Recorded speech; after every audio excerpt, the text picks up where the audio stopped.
Good afternoon. Irish Premier Michael Martin is to discuss the conflict in the Middle East with the Prime Minister Pedro Sanchez in Madrid today. Sanchez has emerged as the EU's most vocal critic of a bombing campaign by the US and Israel on Iran, calling it a violation of international law. He's come under pressure from US President Donald Trump as a result, who threatened to cut off all trade ties with Spain.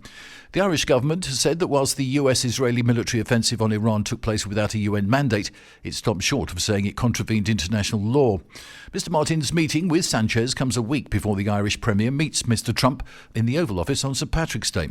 Mr Martin's trip to Madrid is part of several EU capitals ahead of Ireland, taking up the EU presidency for 6 months in July. The leaders are expected to discuss the agenda for the presidency, as well as their excellent relations between the two countries. Police say they have broken up a travelling criminal group accused of carrying out 2 explosive ATM robberies in Granada province, stealing more than €140,000 in a single night.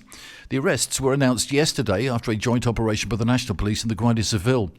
According to a police statement, 6 people were arrested and 2 of those suspects are also linked to 7 other ATM robberies in Burgos, Guadalajara, Valladolid, Albacete, Toledo and Cuenca. Investigators say the case began back in June 2024 after 2 cash machines were targeted on the same night in Granada province. In both cases, the attackers allegedly inserted explosive charges into the cash dispensing slot to blast open the machines and access the money containers inside. Police say the group stole more than €140,000 from those 2 raids alone.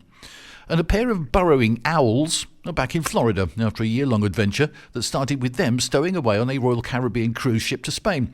The owls, which were found on the Allure of the Seas, made the journey to Cartagena last February. The birds spent a year there before returning to Miami.